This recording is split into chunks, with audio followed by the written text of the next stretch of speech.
procurement officers, as well as the lack of adequate information and connectivity, particularly in the rural areas?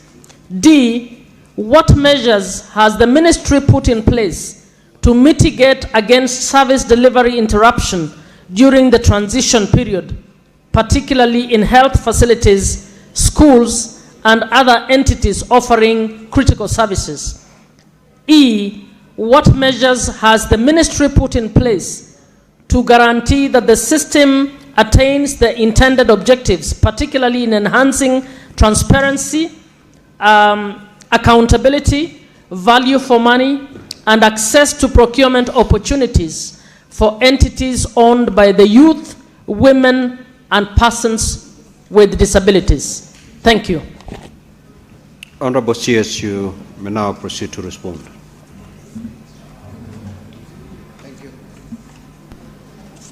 Thank you, Mr. Speaker.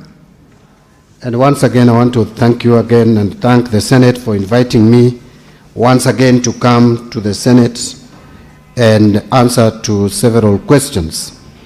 I will start by addressing question number 032, question that was raised by Senator Catherine Moma on the adoption of the Electronic Government Procurement System, EGP Kenya, across national and county government entities. And there are a number of other questions that are tied to that, but I will not again reread the questions because they have been read by the honorable member who has raised the question. So, Mr. Speaker and honorable members, the National Treasury officially launched the Electronic Government Procurement System on April 7th, 2025, and directed that all public procuring entities should conduct procurement processes through EGP system effective from 1st July 2025.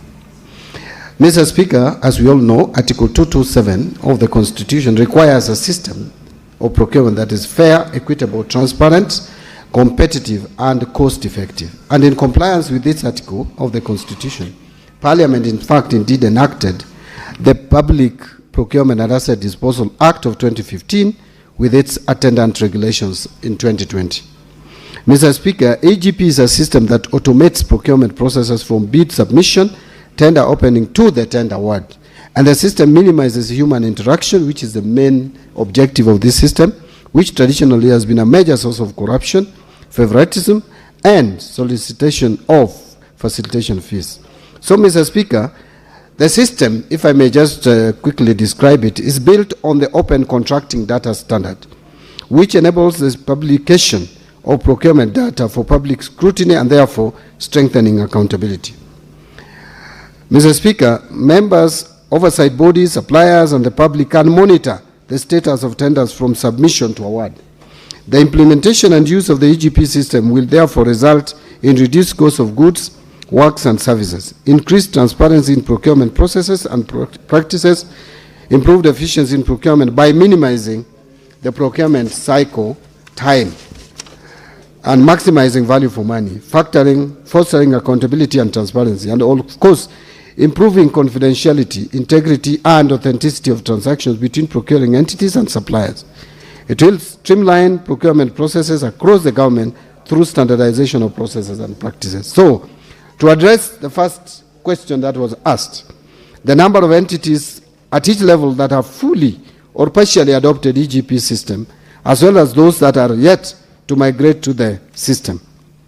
As of May 2026, 1,543 number of public procuring entities had been registered and onboarded to EGP system.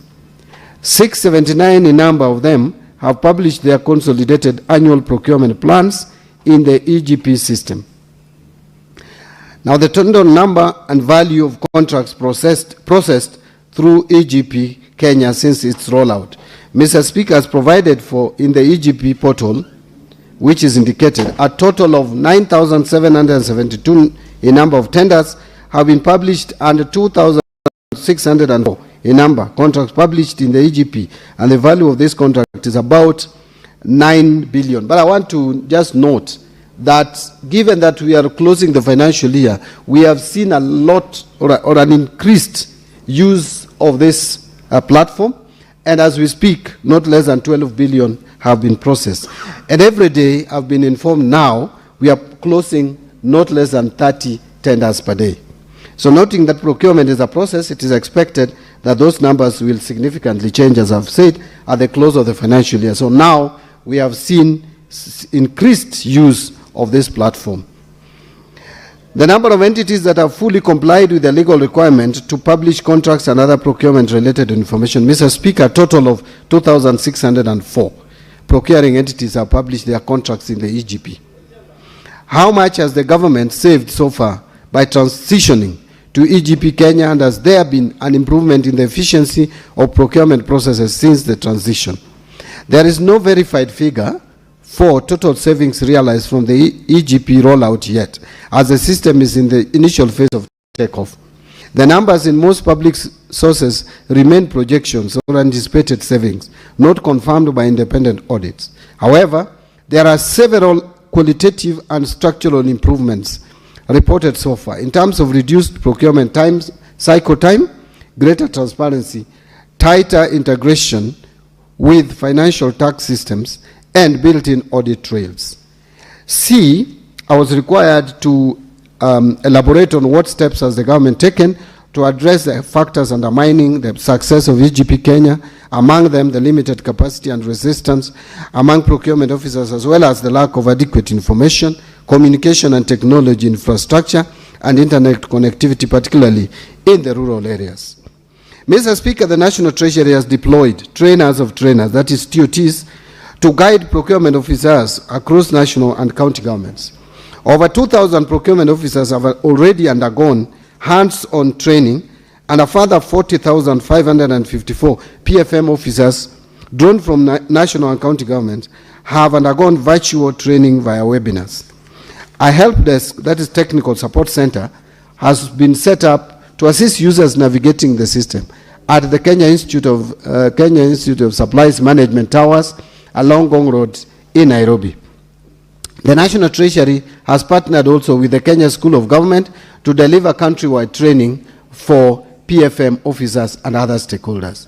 Mr. Speaker, equally, there are weekly registration and training webinars for suppliers, contractors, and other stakeholders who require support. The National Treasury has also signed an MOU with the Kenya National Chamber of Commerce and Industry to train suppliers in all counties in the Republic, and the trainings are ongoing. Manuals and user guides have also been uploaded on the EGP portal to support onboarding, and fiscal support points have been set up in all the Huduma centers across the country where potential suppliers and contractors can get in-person help with registration. So, Mr. Speaker, the EGP system is being integrated with other systems such as IFMIS, KRA, iTax, Business Registration Service, and population registries. This enhances authenticity for users and embeds EGP in broader government digital infrastructure. Number D, what measures has the ministry put in place to mitigate against service delivery interruption during the transition period, particularly in health facilities, schools, and other entities offering critical services? Mr. Speaker, the National Treasury did issue a public notice ahead of the rollout, informing all suppliers, contractors, and consultants about the EGP launch, with clear instructions to register and use the system. In that notice, the National Treasury emphasized that only procurements processed through EGP will be sanctioned and paid for going forward, which signaled a firm push to have entities comply rather than revert to the manual systems. To support suppliers, procuring entities, and other stakeholders, the National Treasury set up help desk support, weekly webinars, user manuals, and in-person assistance at all Huduma centers for onboarding to the platform. Number E, which is the last question, was what measures has the ministry put in place to guarantee that the system attains the intended objectives, particularly in enhancing transparency, value for money, and access to procurement opportunities for entities owned by the youth, women, and persons living with a disability? Mr. Speaker, the Kenyan government, primarily through the National Treasury and the Public Procurement Regulatory Authority, has put in place several measures to guarantee transparency, value for money, and access to procurement opportunities for entities owned by youth, women, and persons living with a disability. The National Treasury has implemented e-tendering system through EGP system that provides a secure and transparent platform for tenders. The system facilitates online preparation, submission, and approval of procurement plans, as well as publication of approved plans and awarded tenders, allowing for public scrutiny. The EGP system has accordingly enhanced transparency and accountability because all the procurement processes are now public and thus easier to undertake procurement audit trails. Mr. Speaker, I call upon this Honorable House to support this critical PFM reform, which upon maturity is expected to give value for money and secure savings of up to 85 billion Kenya shillings. But Mr. Speaker, before I finally conclude, allow me just to mention two things. Number one is that in terms of this house being a house that protects devolution, I wanted just to state how counties are performing. County level summary, when county entities are grouped by their parent county, 20 distinct counties have at least one active contract on the EGP system as we speak today. And I think the number has even gone up. But the leading county in terms of ranking is Kisumu County, with 467 contracts which are worth 1.39 billion are already in the system. Number two is actually Siaya County, and interestingly, all of them, the two are from Nyanza region. 163 number of contracts worth 851. Number 3 is actually Muranga. Number 4 is Baringo, Uasin Gishu, Vihiga number 6, Busia number 7, Nandi number 8, Bomet number 9, Samburu number 10, Migori number 11, Homa Bay, my home county, is number 12, Trans Nzoia number 13, Lamu 14, Elgeyo Marakwet 15, Kakamega is coming 16, Tharaka Nithi 17, West Pokot 18, and of course Machakos and Kajiado 19 with 1 each. I think there is a bit of a mistake in the number of West Pokot should also be 1, not 12. Now, all these together, those are the only counties out of 47 which at the time of preparing this report in May had at least contracts on the system. The rest which are not here don't have any contract in the system. I want also to state that now the stability of the system has been guaranteed. In the month of March, we have at least a champion in every state-owned enterprise. And each county has 2 champions assigned to them. And each state department has been assigned a TOT. And I spoke about the partnership that we have with the National Chamber of Commerce to help support the suppliers and contractors. Thank you, Mr. Speaker, and I end my submission. Senator Muma, do you have any supplementary questions? Yes, I do, Chair. Honorable CS, my follow-up question follows your response to B, where you don't have verified figures on how much government has saved, and also your answer to E in terms of what you have put in place. Has the National Treasury considered putting in place an impact evaluation mechanism so that the objectives you set out to, as you come up with different systems, can actually be evaluated and the impacts of what you're doing are verifiable through an independent mechanism? Have you considered such a thing? Senator Kathuri, Honorable CS, note those questions and thereafter you will respond to them. Thank you, Honorable Speaker. My question, Mr. Speaker, because question number B, which is how the government entities have been able to get this system. Mr. Speaker, the CS, during his budget speech, he indicated that from this July, there will be no procurement without EGP system.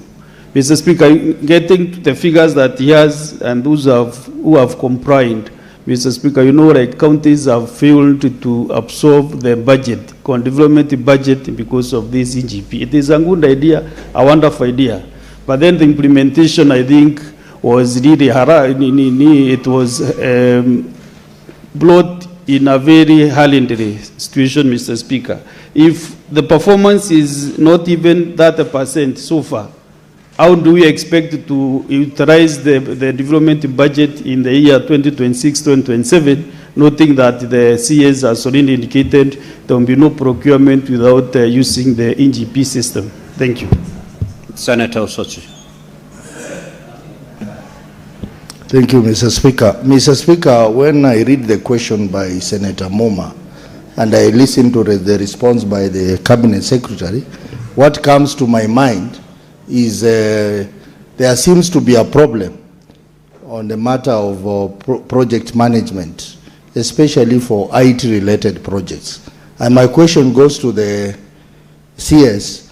Who was the implementing agency for this project? Was it the ministry or was the ICT authority? Because previously it used to be ICT authority that used to manage all the ICT projects across government. So maybe you can clarify on that. Secondly, no, Honorable Senator, you are entitled to only one question. Senator okay. Boni. Senator Boni. Mr. Speaker, allow me to congratulate the CS for the ongoing automation of financial transactions as evidenced by eGPS and eCitizen. Hearing you, you want to make it more efficient and less corrupt, which is a good thing. But my question is this: government services are a right. So, in eCitizen, you have put a convenience fee. I pay for the right, and then you ask me to add you 50 shillings. Are you therefore saying that the official rate of corruption in this government is 50 shillings per transaction? And if it is, how much money has been collected as convenience fee, and who pockets this money? If the government is the one that receives the money, Mr. Speaker, the minister should give us evidence of the banking of the 50 shilling convenience fee. It runs in billions and we are afraid it's gone into trillions. Senator Eddie Okech. Thank you, Mr. Speaker. Mr. Speaker, my question is very specific. I have listened to the minister's, or rather the CS's response. But Mr. Speaker, despite the fact that there is a requirement to use this EGP system to procure everything in government, there is the issue of essential services that if they face any glitch of systemic or otherwise compliance as EGP has been, then it causes a lot of problems in the counties. A case, for example, Mr. Speaker, all the governors who appear before us in CPIC, when you ask the reason why they have not procured drugs in hospitals, they say it's because this system is not working. Mr. Speaker, my question to the minister is there a deliberate effort to make sure that this system is not stalling the issue of essential services in our counties? Among them, drugs, billing for water services in the counties, and most importantly, sometimes the procurement that goes with services that are affecting the employees in the county. what is the exception you have put in place for essential services in the counties? I thank you, Mr. Speaker. Honorable CS, you may now proceed to respond.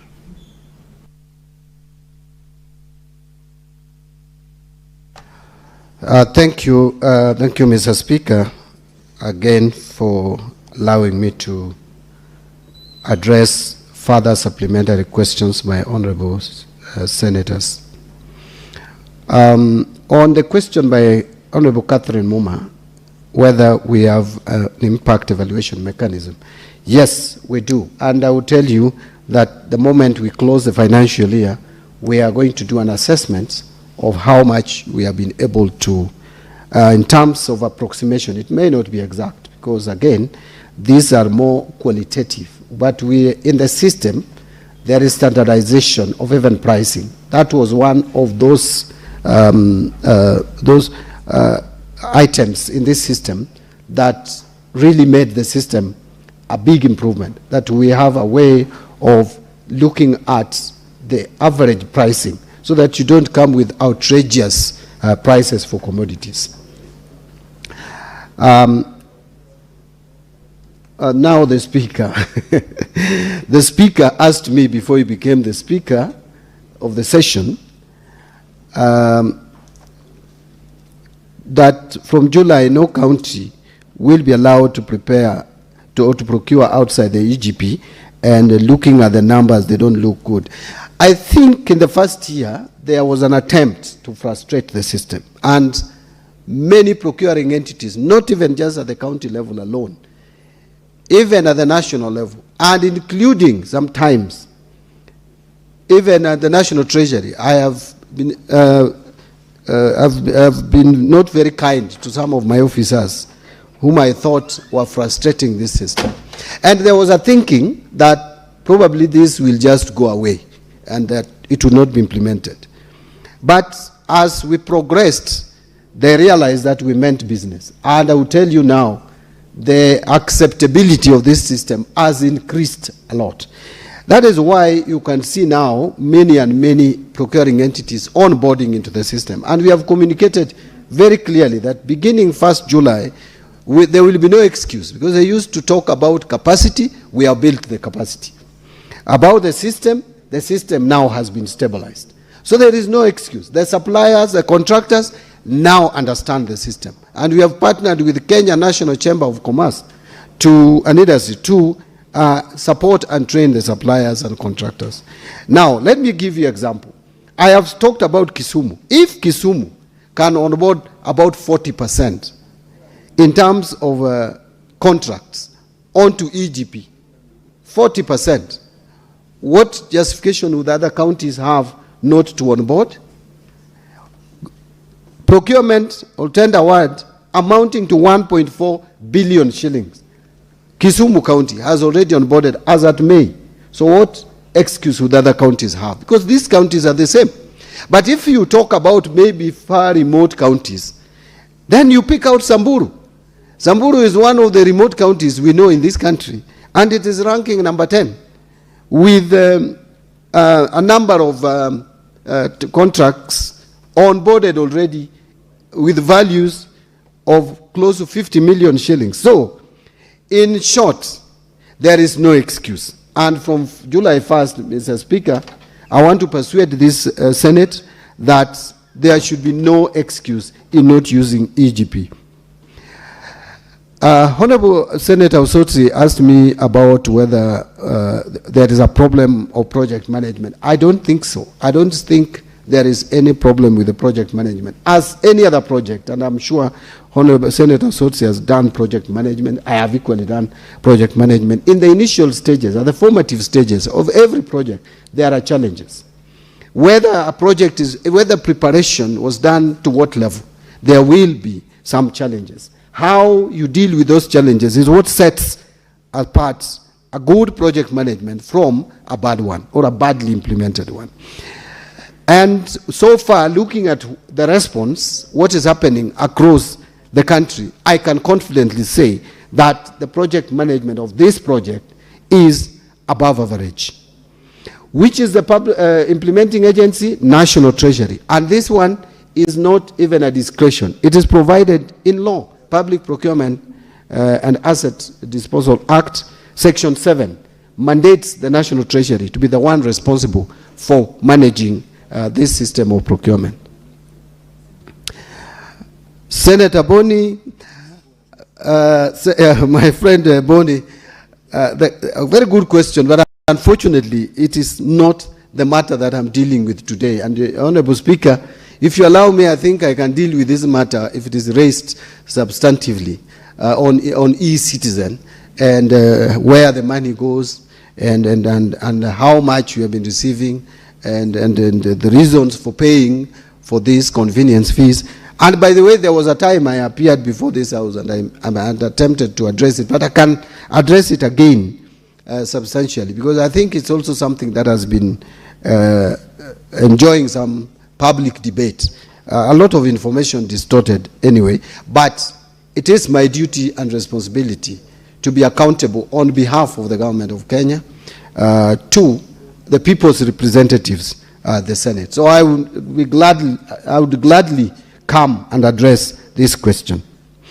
On the question by Senator Eddie Okech on essential services, I will tell you that the response that counties are giving you are excuses.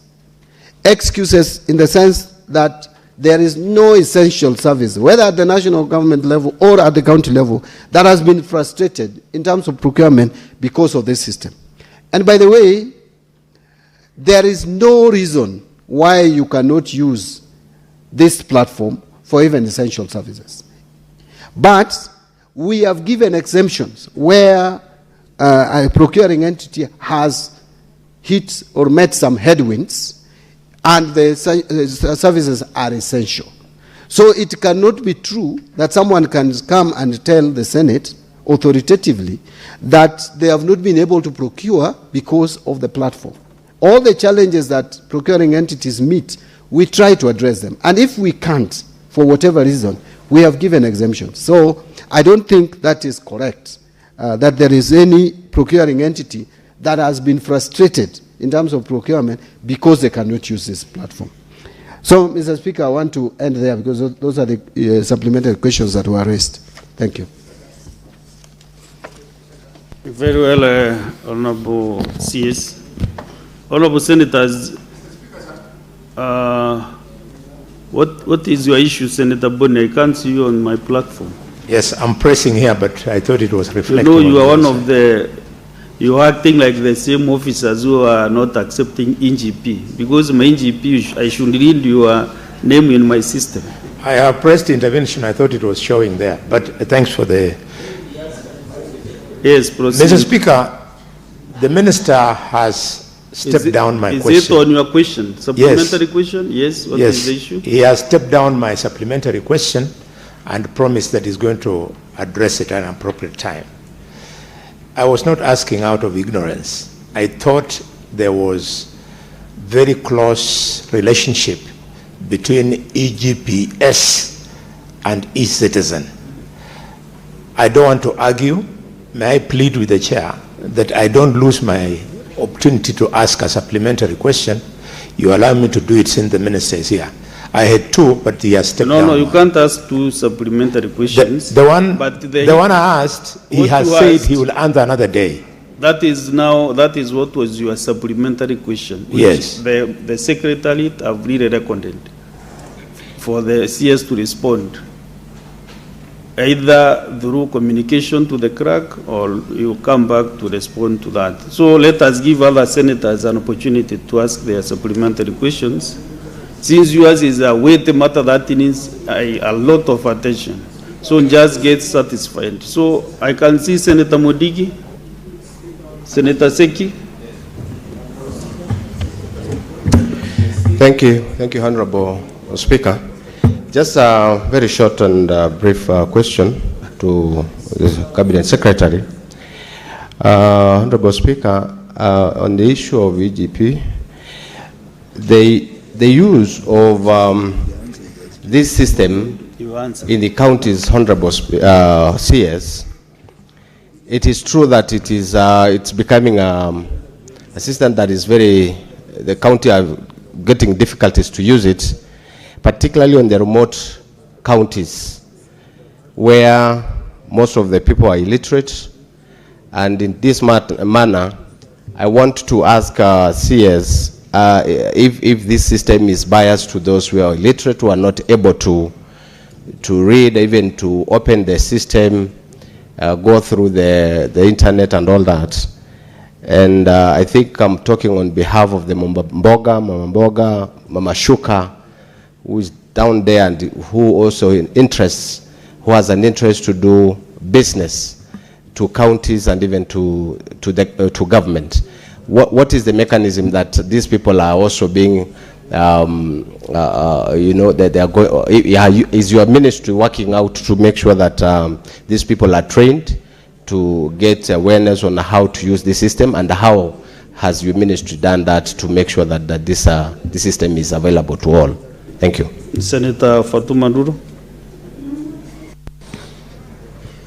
Thank you, Waziri Karibu. And you are really doing a good job in Treasury. Mr. Speaker, I want to find out, because there's a lot happening in the counties, where counties are actually taking overdrafts, loans, without actually approval from Treasury. And counties are losing a lot of money. For example, in my county, we have 3 months members of staff have not even gotten their salary. And the issues raised by the county government is that they have not been given budget allocation, which is not true. Penalties are there, and those penalties are borne by the county government. It's really a very serious matter that needs control. Engaging internationally with international companies as county governments. The law is very clear. Counties cannot engage international companies or countries outside Kenya without going Treasury. But these things are happening in our counties, and I think you really need to look into that. I thank you. So, what was your supplementary question? You know, you are taking advantage of this session to give you a speech on Isiolo. Before you answer those and proceed to the next question, Honorable CS, Senator Ososi, can you pay attention, because you are the one who under a problem?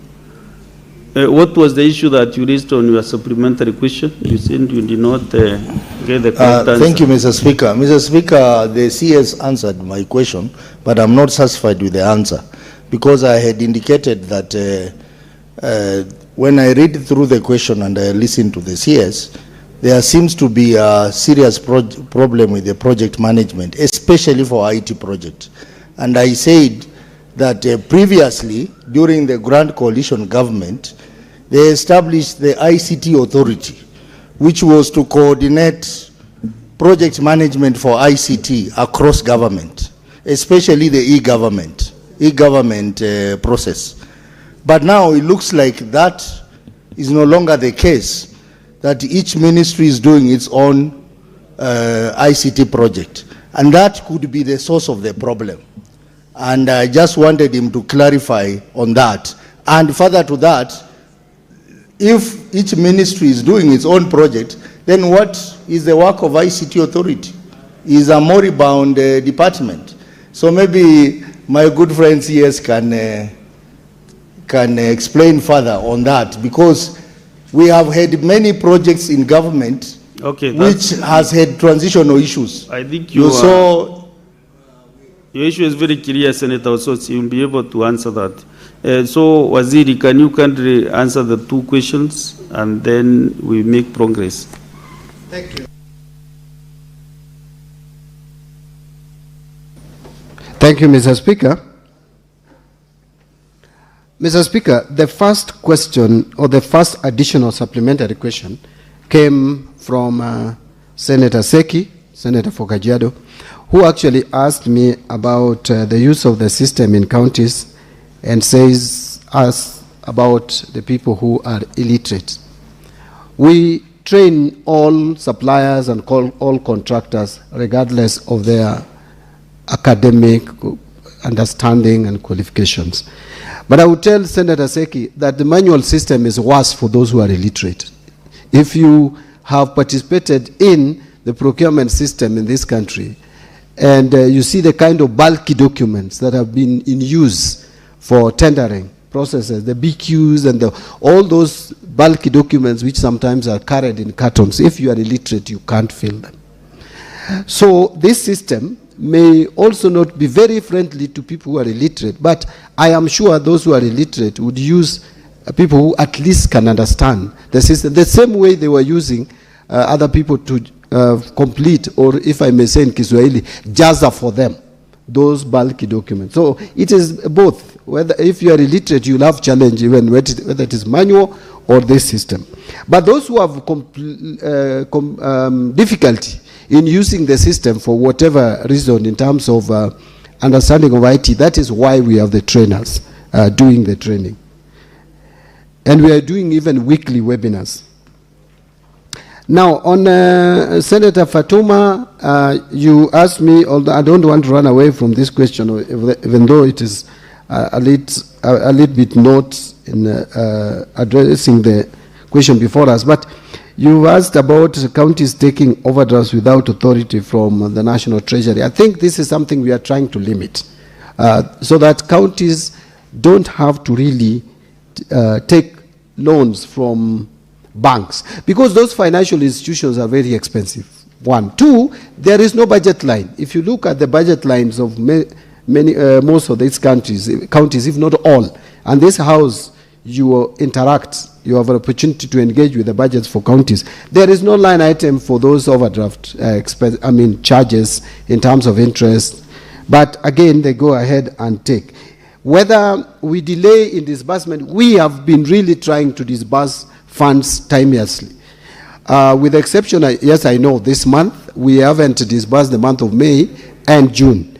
But we are working around the clock to make sure that next week, early next week, we will disburse the month of May, and we will try from the Treasury to make sure that we don't close the year with any funding to the counties, the same way we did with the 24-25 financial year. And again, I'm sure counties will appreciate that previously it used to be worse. And you can see nowadays we don't have many press conferences, Mr. Speaker, from the Council of Governors addressing the issue of delay in exchequer releases. In terms of signing international contracts, there is no entity in this country, no entity, whether it is national or county, if it is a public entity, which can enter into any contract in the Republic of Kenya without the approval, if there is financial element to it, without the National Treasury and the Attorney General.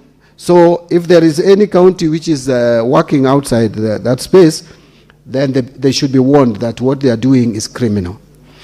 On ICT Authority, we are working very closely with ICT Authority in implementation of IT projects. And Senator Osotsi, much as sometimes people exaggerate, I must say, because I've been around this grand coalition government, I was there, I was an assistant minister, and Kibaki regime. The truth of the matter is that in terms of ICT and IT, this government has done better than any other government before. In terms of onboarding services, in terms of use of IT systems, and you can see we have implemented something that has been the talk ever since, which we even had to put in the Constitution. And then finally we enacted a legal framework for it. That is the e-procurement. We have implemented, I saw some, I don't want to call them what I wanted to call them, but I saw some politician out there saying we will implement Treasury single account. We have already implemented Treasury single account with benefits to this country that if I had time, another time, I would expound on. And many others. Integrated human resource system has just been implemented. And I can go on and on. In terms of IT, onboarding of IT, we have done excellent. And we will continue even to do better. Thank you. Well, let's go now to the next question. We'll do question number 050. Mr. Speaker, 050 is by nominated Senator Aminda Kibwana.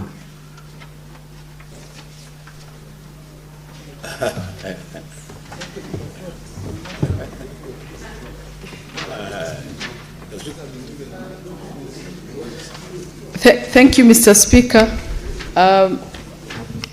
Bwana Waziri, welcome to the Senate. I have about 4 questions for question 050. One, Bwana Waziri, could you provide a status report on the implementation of Kenya Vision 2030 Development Blueprint and outline the factors that have contributed to delayed achievement of targets in certain sectors? B, what corrective actions is the government taking to accelerate the delivery of targets in the underperforming sectors and ensure that the remaining period to 2030 yields measurable and equitable development outcomes in line with the blueprint? C, has the government commenced the formulation of a post-2030 national development framework? And if so, could the Cabinet Secretary disclose the status of the process and indicate when and how Parliament will be involved? D, could the Cabinet Secretary also state the policy and institutional interventions that the government is considering to strengthen long-term national planning, monitoring and evaluation, fiscal alignment, and accountability in the implementation of national development plans? Thank you. That is, should I go to 051 or should I stop there first? Bwana Speaker. Are they deleted? Are they deleted according to you? No, they are 2 different ones. Okay, let him answer that one. Thank first. you. 050. Honorable CS. Thank you, Mr. Speaker. Mr. Speaker, it's a long response, but I'll try to move through it quickly, maybe summarizing. Mr. Speaker was requested or asked to respond to implementation of the Kenya Vision 2030 Development Blueprint and outline the factors that have contributed to the delayed achievement of targets in certain sectors. Status report. Mr. Speaker, the Kenya Vision 2030 was conceptualized as the country's long-term development blueprint aimed at transforming Kenya into a newly industrializing, middle-income country, providing a high quality of life to all its citizens, anchored on economic, social, and political pillars and supported by critical enablers and macroeconomic foundations. However, progress has been uneven with persistent challenges in achieving inclusive growth, deepening structural transformation, and strengthening governance systems. Mr. Speaker, under the economic pillar, it was designed to achieve sustained economic growth of 10% per annum through the transformation of key sectors, which include agriculture, manufacturing, tourism, trade, financial services, business processing, outsourcing, the blue economy, and extractives. Its vision was to position Kenya as a globally competitive and prosperous economy. So significant gains have actually been made or recorded across these sectors. In agriculture, for example, interventions such as the fertilizer subsidy program, which has supported over 5 million farmers, and the expansion of irrigation schemes, including Galana Kulalu and Mwea, have enhanced productivity and reduced dependence on rain-fed agriculture. This is reflected in the increase in land under rice paddy irrigation from 9,626 hectares in 2007 to over 48,000 hectares in 2025, while rice production rose from 32,000 metric tons to 303,000 tons, that is almost 10 times over the same period. The sector's contribution to GDP has increased from 16.3% in 2008 to 23% in 2025, underscoring its continued strategic importance.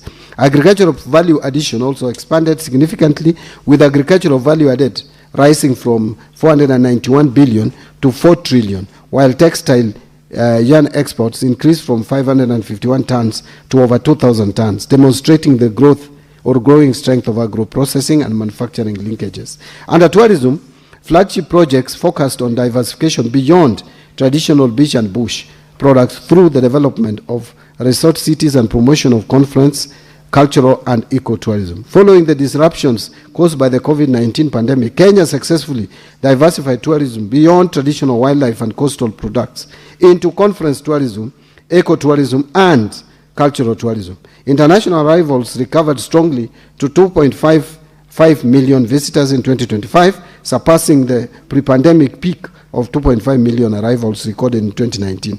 Investments in transport infrastructure, particularly the expansion of Jomo Kenyatta International Airport, have strengthened Kenya's competitiveness as a leading regional tourism and aviation hub.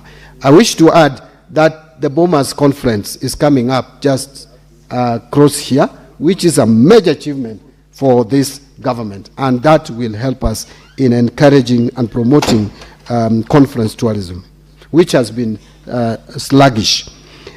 And Mr. Speaker, in industrialization, Kenya has made important progress through the establishment of special economic zones and industrial parks in areas such as Tatu City, Dongo Kundu, Special Economic Zone, and Naivasha, alongside the revival of value chains such as textiles through Rivertex and the development of leather industrial parks. These investments, alongside the revitalization of key value chains such as textiles through Rivertex East Africa Limited and leather processing initiatives, have attracted approximately 210 billion in investment and generated an estimated 35,000 jobs. Manufacturing contribution to GDP increased from 7.2% in 2008, peaking at 9.1%. Sorry, Honorable CS, just a minute here. There is a point of clarification from Senator Mbua. Just a minute. Just have your seat for. I can see your gear was high to read the whole story. But let's hear the point of honor. Thank you, Mr. Speaker. Mr. Speaker, you know, the Cabinet Secretary has just come from the National Assembly where he read a budget. And he was daring to go, I could see. But Mr. Speaker, if I look at that response, it's a fairly detailed, very long response, and I know there are questions down there that would elicit an interaction between the CS and members. So if the senator who has sought the question has read the response and they are satisfied with it, Mr. Speaker, I would request that, with the indulgence, we move to the next question so we can have some interaction before it is time for the CS to disappear. I thank you, Mr. Speaker. You are right, because looking at the response, which is almost 15 pages, and the way it is structured, the response must be learned verbatim. Therefore, Senator Aminda Kibwana, I know you, Angundi Rinda, and you have gone through this response. So if you are satisfied with the response, then the CS can just paraphrase, or we conclude that, and then we proceed to the next question.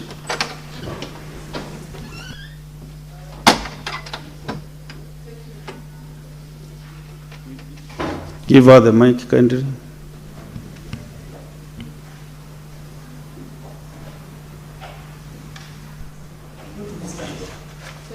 Thank you, Mr. Speaker. I want to thank Senator Wambua for his concern. I concur with him. In fact, I thought the CS was just going to summarize, but then if he has to go through it all, then I'll be okay with it. In fact, yes, I went through it last night, and I think I'm satisfied. In fact, I wasn't even going to bog him down with any supplementary question because I'd already gone through it. So I concur. I think I can go to the next question. Unless if there is any other member. No, that's why I wanted to give my colleagues space for the supplementary question. If there is any other senator who has a supplementary question. The response is in our gadgets, so I think we can be able to, you can access the response, and then if there is any member with a supplementary question, can ask. Senator Sifuna. Mr. Speaker, you know this government likes long stories, but the devil is in the detail. So, CS, you have mentioned your project at Bomas, and I am sure he has heard the concerns of Kenyans and environmentalists in particular about the hiving off of a section of Nairobi National Park to essentially put up a parking lot for that project he's talking about in Bomas. CS, now that I've spoken about it, can you tell the country what process was followed by this government to hive off a section of the Nairobi National Park for the Bomas project? Senator Ososi. Thank you, Mr. Speaker. Mr. Speaker, I have managed to quickly peruse through the long response. And in the response, I haven't seen much about other plans which successful governments have come up with and their effect on the Vision 2030. For example, during Uhuru's time, there was a Big Five plan and then called the bottom-up economic transformation. So I think the CS can enlighten us on the effect of these successful plans on the Vision 2030. How has that slowed down the implementation of Vision 2030, or how has that made Vision 2030 be successful? Because the impression that we're getting, Mr. Speaker, is that the successful government actually ignored Vision 2030 and came up with their own plans, which interfered with Vision 2030. Thank you, Mr. Speaker. Mr. Speaker, on issue raised by Senator Sifuna, the government likes long statements.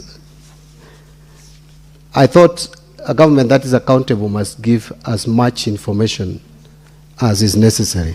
So as how you use that information now is subjective.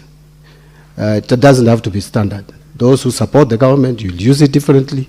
Those who oppose the government, like Senator Sifuna, will also use it. And that is the value of democracy. And that is what I've provided. So, and I've given details until... Yes, avoid really interacting. And Mr. Speaker is asking for details. I've given details until he's complaining, and then he's asking for details. Because if you go that route, I might be not able to safeguard your... You see, also... so maybe answer the questions the way they are asked, and then... Yeah, so I'm just responding to his question. He's talking about details, and I'm saying I have given the details. If the details is too much, then you choose what to use. Now, on the issue of bombers and hiving off of the Nairobi National Park, there is a procedure for hiving off Nairobi National Park. If that is the procedure that you're asking, I am glad to bring it to this house. But I didn't know I would be asked on how the process of bombers was arrived at. If I was asked, I am very competent and capable of coming back here and facing the Senate and addressing that issue. And I will be glad to do it. Or even my colleague in the line ministry would still do it. On issues raised by Senator Osotsi, on the Big Five agenda and the better, I think there is a bit of a confusion between a vision and policy. The vision of this country has not changed. The vision of this country is still Vision 2030, and in that vision, it is clearly stated what needs to be achieved. One of them is economic growth of 10%. And to achieve that economic growth, it is clearly spelled out what needs to be done. Now, the policy, any government campaigning will now have to develop policy around the vision of the country. And vision is vision. You are visioning, or you want to see something happen in a period of time. Now, policy will help you move to that vision. And that is exactly what Uhuru government had their own plan. Now, in this government or administration, it is a bottom-up economic transformation agenda, which has 5 pillars, and which talks about agriculture, which talks about MSMEs, which talks about healthcare, it talks about housing, and finally, digital superhighway and creative economy. On these 5 pillars, the government is implementing a number of strategies and policies to make sure that we actualize the bottom-up economic transformation agenda that will now lead us to the Vision 2030. And I have enumerated in this my response. Under agriculture, I have talked about the fertilizer subsidy, I've talked about the revival of various sectors of the economy, including tea, how we have supported coffee. We have revived the coffee production. Edible oil is high up in our agenda as a country. We are reviving rice production. Look at what is happening in Bura now with the expansion of putting more acreage under rice production and many, many others, including the sugar sector. In MSMEs, there are a number of initiatives. I can go on and on. When you come to health, we are employing the universal health coverage. And we are also doing affordable housing under the housing pillar, something that everyone will agree is taking shape. I mean, unless you just don't want to accept. So the housing pillar has picked up as the 4th pillar. The digital superhighway and creative economy, I have again told you, if you listen to my budget speech, I talked a lot about initiatives that we are putting in place to promote and support creative economy. So in a nutshell, there is no inconsistency. There is no dropping of Vision 2030. It remains our anchor vision. We are just thinking of now that it is coming to an end. Then what is the next vision? So these others are policies to actualize it. So I think I have responded to the 2 concerns by the honorable senators. Maybe, Honorable CS, you give a commitment when you can provide the issues raised by Sifuna. No, I've also asked I've also directed the CS or asked him to give us a timeline when you'll be providing that information on the hiving off of the forest, Ngong forest. Mr. Speaker, I don't know whether that communication will come formally, but I'm ready to prepare the response, get it even from the relevant ministries. In 2 weeks, we can submit that response in writing. I've noted 2 weeks, yes, Senator Sifuna.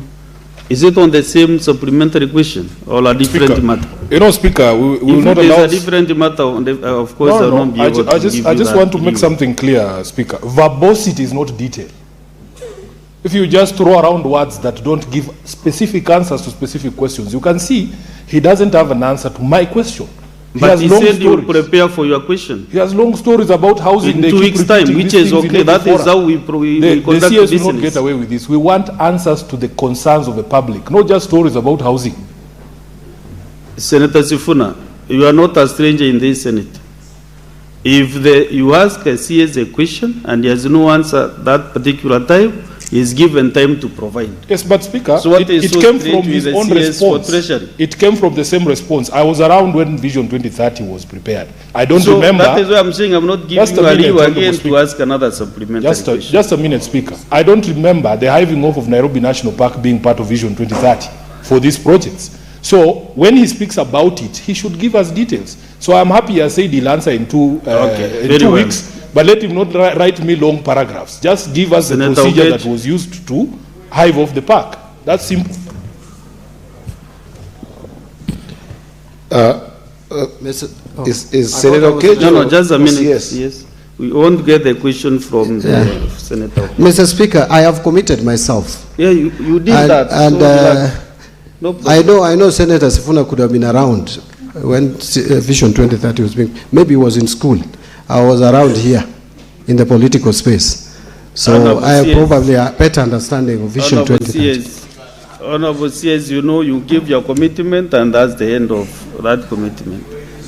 You know, you have been to this house, to the house, and also you are a good politician. You have been a party chairman. I know you know how to handle questions from politicians and from other leaders, but once you give your commitment, don't go to the political space. Just leave it at that. Senator Okech, proceed. Mr. Speaker, I've read the response from the CS. And Mr. Speaker, just like Senator Sifuna, maybe I was more involved when Vision 2030 was being conceived. Because, Mr. Speaker, the framework with which Vision 2030 was drawn. You remember when the first consultation was done by, James Mwangi of Equity Bank, and then Mugo Kibati came in. I'm coming to the question, Mr. Speaker. Everybody seems to be Mr. Speaker, this is very important. Mr. Speaker, can you kindly, Mr. Speaker, can you kindly ask your supplementary Mr. Speaker, question? I could have landed the question. I could have landed the question. But Mr. Speaker, this is what I'm trying to say, that the Vision 2030, the way it was crafted, was hugely dependent on all the flagship projects pegged on private partnership, private-public partnership.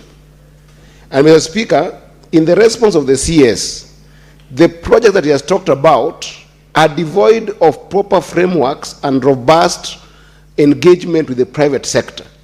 So my question is, CS, from the response I've read here, is Vision 2030 still aligned to be able to cultivate the flagship projects that were conceived based on PPP? Because the PPP has struggled to make sure that those projects are aligned. Where is the ministry at with the frameworks that are robust to engage the private sector in the investment of Vision 2030? Because, for instance, the affordable housing project is based on government investment, and all the other projects are based on government intervention. So my question is, have you reviewed and strengthened the private sector framework with the government? Honorable CS. Thank you, Mr. Speaker. You know, when Senator Eddy said he was deeply involved in this conceptualization of Vision 2030, I'm tempted to refresh my knowledge of his age. But now, let me address his question. In terms of engaging or involving the private participation in Vision 2030, a number of initiatives have been carried out. One of them is the PPP.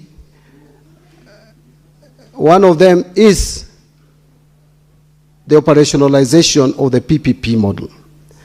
And a number of projects are being initiated through that model. And you know, we have the expressway here, we have the Rironi Mau Summit. But I will tell you, the reason why we have come up with the National Infrastructure Fund is purely to support the Vision 2030. Because we have seen the gaps that are in the PPP model, and we needed some flagship projects like the JKIA, which was the greenfield that had been talked about before during the conceptualization of Vision 2030. There's the Lamu port that was very important, the LAPSET as a component of Vision 2030, and even the railway system. So for all this to be actualized, we realized that there was need for serious intervention in terms of infrastructure projects, public infrastructure projects, hence the enactment of National Infrastructure Fund. And I'm sure you have looked at that fund, and I mean the enabling legislation for that fund. So I want to just leave it there, that Senator Eddy, you are speaking to someone who has also been interacted, who has interacted a lot with Vision 2030. But the policies that the government come up with would help support, because Vision 2030 was not just about infrastructure. There were a lot of the social pillars to it, and that has also to be spoken to. The health pillar, the housing pillar, much as it has some infrastructure element, but the housing pillar was actually a social pillar, so that people can have dignified housing to be proud of. So I would go on, and then you will start saying this is verbosity. But I will tell you, Senator Eddy, there is nothing verbose about this. It is about facts. It's about and I've just presented those facts to you. But you see, you cannot choose for the listener how to interpret your facts. It's informed by a number of things, maybe personal biases, political interests, and again, this is a political house. Thank you very much, Mr. Speaker. We now go to the next question. Senator Aminda Kibona, 051. Very fast, and then we come to Professor Gender question. My question on number 051, Mr. Speaker. Bwana Waziri, does the National Treasury maintain a tracking system on the resolution of concerns by the Auditor General regarding the application of public funds by the national government? And if so, could the Cabinet Secretary provide an update on the resolution status of reported audit concerns? B, what enforcement framework exists to ensure that audit concerns are resolved promptly by the relevant ministries, departments and agencies, MDAs? C, could the Cabinet Secretary indicate whether recurrent, qualified and adverse audit findings lead to mandatory corrective action plans, budgetary consequences, and decisive action against responsible officers, among other sanctions? And D, what reforms is the ministry considering, including lessons from jurisdictions with stronger public finance follow-through systems, to ensure that audit work translates into timely corrective action? I thank you, Mr. Speaker. CS, proceed and give your response. Thank you. This one is not too long. So, Mr. Speaker, I will respond as follows. We know that Article 226(2) of the Constitution states as follows, that the accounting officer of the national public entity is accountable to the National Assembly for its financial management. And the accounting officer of a county public entity is accountable to the County Assembly for its financial management. Now, under Section 204, 1G of the Public Finance Management Act of 2012, it says that the Cabinet Secretary, National Treasury and Economic Planning may apply sanctions to a national government entity that fails to address the issues that are raised by the Auditor General to the satisfaction of the Auditor General. So the National Treasury has a parliamentary liaison officer or office with a structured mechanism to track and report back to Parliament the implementation status of resolutions adopted by the National Assembly. These are compiled in a document that we call Treasury Memorandum. This Treasury Memoranda document, the implementation status of the National Assembly resolutions on audit issues are submitted for all voted national government entities and funds. In practice, the tracking system for the resolution of concern raised by the Auditor General is as follows. After the National Assembly resolutions on national government audit reports are received, the National Treasury transmits the same to all accounting officers, instructing them to provide implementation status within a certain time frame. Then the National Treasury reviews and consolidates this information and tracks progress on implementation. The national government entities must regularly report on the status of unresolved issues, including recovery of funds, disciplinary actions, or any system improvements required. Finally, the National Treasury then transmits the implementation status through the Treasury Memorandum to the Clerk of the National Assembly. There are challenges to this process, however. One, accounting officers are accountable to the National Assembly and not the National Treasury as per Article 226 of the Constitution. Two, Section 74(2) of the Public Finance Management Act 2012 states that if a Cabinet Secretary responsible reasonably believes that an accounting officer is engaging in or has engaged in improper conduct, then the Cabinet Secretary shall take such measures as may be provided in regulations or refer the matter to the relevant office or board in terms of the statutory and other conditions of employment. So, Mr. Speaker, there are reforms that we have instituted to specifically or to specify the measures in the regulations. Under Section 95 of the PFM Act, the Cabinet Secretary, if the Cabinet Secretary finds a national government entity to be in serious or persistent material breach of its obligations of financial commitments, then Cabinet Secretary shall determine the reasons for the breach and assess the national government entity's financial state.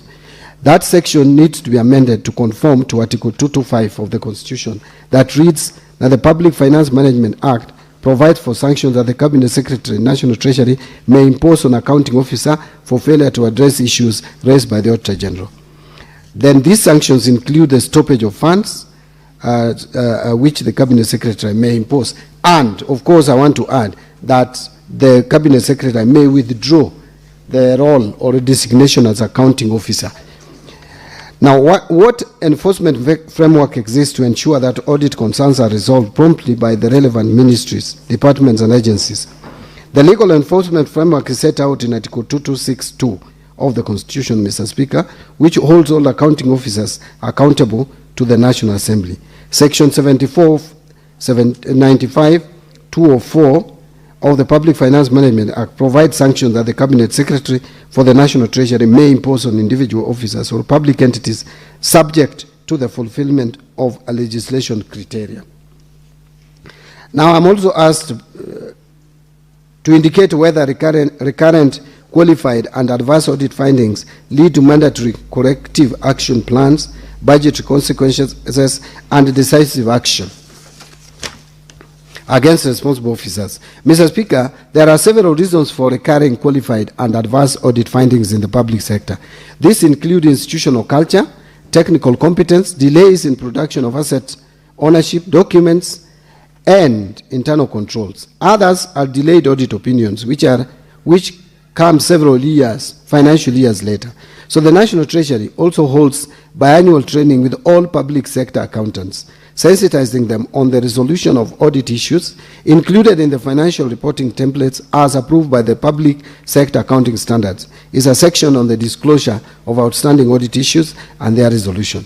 We confirm that the National Treasury has used the sanctions provided for in Article 225(3) of the Constitution and Section 204 of the Public Finance Management Act sparingly in favor of service delivery. We have applied it sparingly. We have, however, supported institutions with prosecutorial powers whenever breaches of the public finance management law have occurred. So what reforms is the ministry considering, including lessons from jurisdictions with stronger public finance follow-through systems to ensure that audit work translates into timely corrective action? Mr. Speaker, the National Treasury seeks to amend Section 74, 95, and 204 of the Public Finance Management Act to implement sanctions intended to address accountability issues. The National Treasury also seeks to amend Regulation 20 and Regulation 164 of the Public Finance Management National Government Regulations to strengthen the offices of the Accountant General and the Internal Auditor General in terms of independence and functions. Both offices suffered from a misinterpretation of Article 2262 of the Constitution. We are also modernizing integrated financial management system. Here, Mr. Speaker, we have noticed a need to re-engineer, IFMIS, and implement accrual accounting. The re-engineering reform, which is ongoing, includes integrating all ministries, departments, agencies, and counties into a single real-time reporting platform, and use data analytics and AI tools to detect fraud, duplicate payments, and procurement irregularities. 3, strengthening cyber security and data protection. And 4, expand digital payments and e-procurement system to reduce manual processing, as I had said earlier. 5, collect all revenues through e-Citizen, which is integrated with IFMIS. And finally, implementation of Treasury single account. Again, this I had talked about before.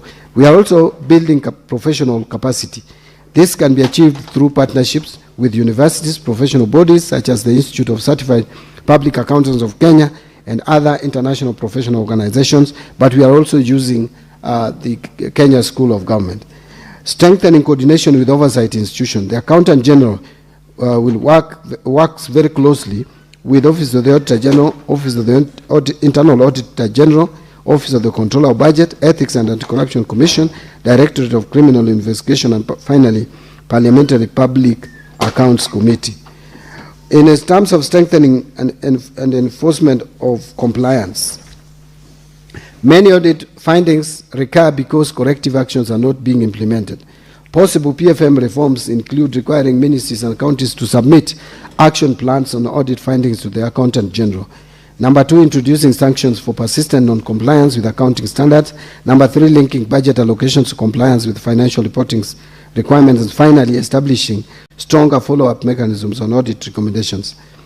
Strengthening the Office of the Auditor General of Kenya has also been picked as an important necessity. And Mr. Speaker, I want to just conclude by pointing out that in my budget speech and in my circular that I issued, we are strengthening the Office of the Internal Auditor General, which has been undermined for quite some time now. We are giving it strength so that that office can discharge its mandate of ensuring that compliance is guaranteed in government. I want to end there, Mr. Speaker. Senator Mbadi, any supplementary question or questions? No, Mr. Speaker, I'm satisfied with the answers, with the response. Thank you. Senator Wambua. Thank you, Mr. Speaker. Mr. Speaker, my question stems from financial accountability for especially county governments in relation to exchequer releases from the National Treasury. Mr. Speaker, in his own words, I have heard the CS say that there are delays in releases to county governments. In fact, if I got him right, they expect to disburse some funds next week. That's towards the end of June to county governments. The question that I'm asking, Mr. Speaker, is when the Treasury releases funds to counties towards the end of June, the end of a financial year, to finance activities of a financial year that is coming to an end in 4 days, that automatically, Mr. Speaker, leads to an audit query for county governments. How is the Treasury formulating its releases to exchequer releases to counties to ensure that even as they retain the right to hold public institutions to account on matters finances, they have done their part to ensure that those public offices, especially counties, get their exchequer releases in time? I thank you, Mr. Speaker. Senator Okech. Mr. Speaker, the question by Senator Amida Kibwana is a very critical one, and I think that we might miss something here, because in most cases the audited reports that are concerning national government are reviewed by National Assembly, and therefore it's difficult to peg to some specific issues that I wanted to follow up on this, because now this question has come to the Senate. Mr. Speaker, apart from the general answers, or rather responses that the minister has given us here, the Auditor General, as time without number, brought the issue of unsupported or missing documentation in a number of irregular expenses in the national government, and directly linked that also to unauthorized bank accounts and cash management. I wanted the CS to be specific to that question, where the auditor has raised a number of issues on the unauthorized accounts that sometimes the Auditor General calls them secret accounts. And the reason why I'm asking this to connect with the devotion family, Mr. Speaker, is because if you look at the special purpose accounts that are in the Treasury, in the National Treasury, for instance, the Coronation Fund and other monies that come to our counties, Mr. Speaker, some of our counties, and Migori County to be particular, is notorious of running more than 200 commercial accounts to run business of government. So how has the CS been able to put in place a mechanism to deal with those specific issues of unauthorized accounts or duplicitous accounts that are multiple accounts in running government at national level, and in the intersection or the nexus between them and our counties, Mr. Speaker? Because Migori County is one of those counties that is running over 200 commercial accounts to run government business. I thank you, Mr. Speaker.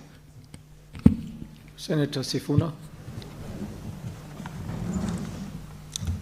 Waziri, we have had conversations with you in the County Public Accounts Committee, and the question is related to what Senator Wambua has raised here. Your office is the one that originates the schedule for disbursement, and it comes to this house. I think yesterday I saw communication from the ministry, and every single year, every single financial year, we sit here and debate and pass a disbursement schedule. Waziri, is there any need for us to continue passing that law, since your ministry has never complied with the disbursement schedule that we pass here? I want to have his honest opinion on whether that piece of legislation is of any use. And Honorable Speaker, we are concerned as a devolution family because when we look at the national government entities side, I just saw a report the other day from Margaret Nyakango, who I think is control of budget, saying that, for instance, State House spent already 12 billion in the 9 months of this particular financial year. How is it possible that national government entities are able to access money, yet the devolution family is always having to wait and the Treasury never follows the disbursement schedule? I thank you. Cabinet Secretary. Thank you, Mr. Speaker. On financial accountability, and Senator Wambua has talked about exchequer releases coming late. That is the leaking of funds causing audit queries. I will tell you, Mr. Speaker, that yes, indeed it is true. First, it should be understood that exchequer releases can only happen when we have resources to release. You cannot release exchequer when you don't have it. Now, how do you fund the budget? You fund budget from different sources. One is the taxes, the ordinary taxes and other income that we call non-tax revenue. That is what we call the revenue or domestic revenue. And then you also finance the budget through borrowing.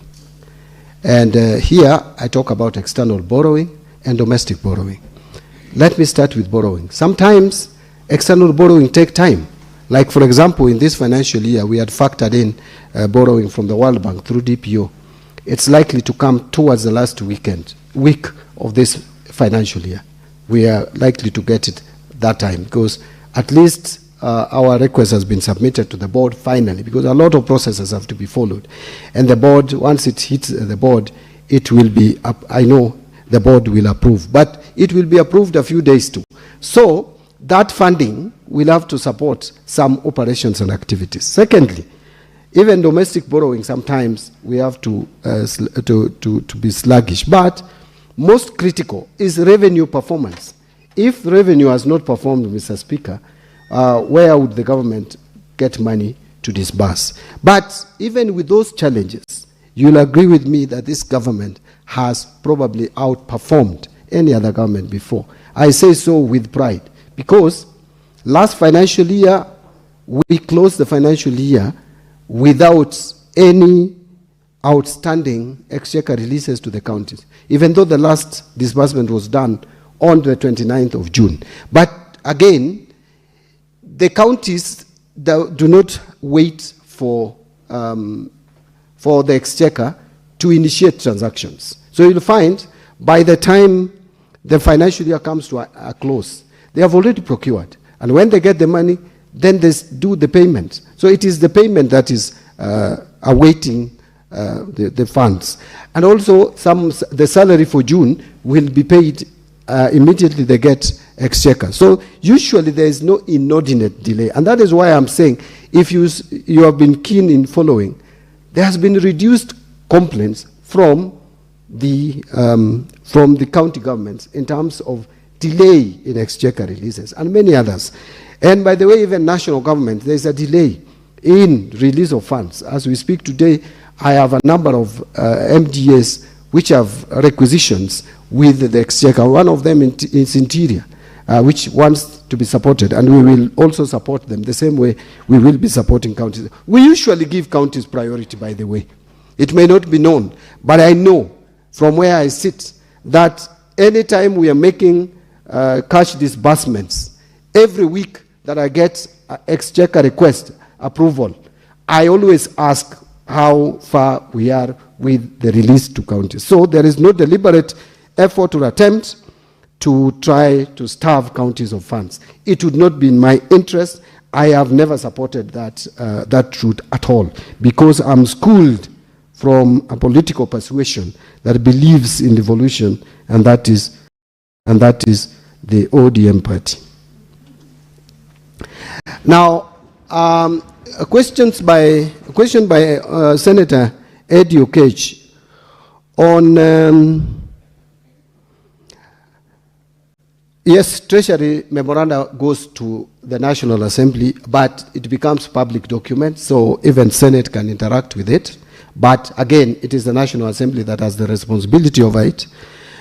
In terms of missing documents and supported documents, I have chaired the Public Accounts Committee, and I have also been a member of Public Accounts Committee for 5 years, and I've been a member of Public Investments Committee for 5 years, and I have been in the Budget Committee, which used to deal a lot with implementation of budget, and we were able to see some of these things. So missing documents, there are a number of reasons. Sometimes the mistake, a lot of times, the mistake is on the accounting entity, where the staff in the finance department are generally unconcerned, don't care much about audit, and that is coming to an end. Actually, it is reducing, because now there are sanctions that are being applied to those accounting or to those officers.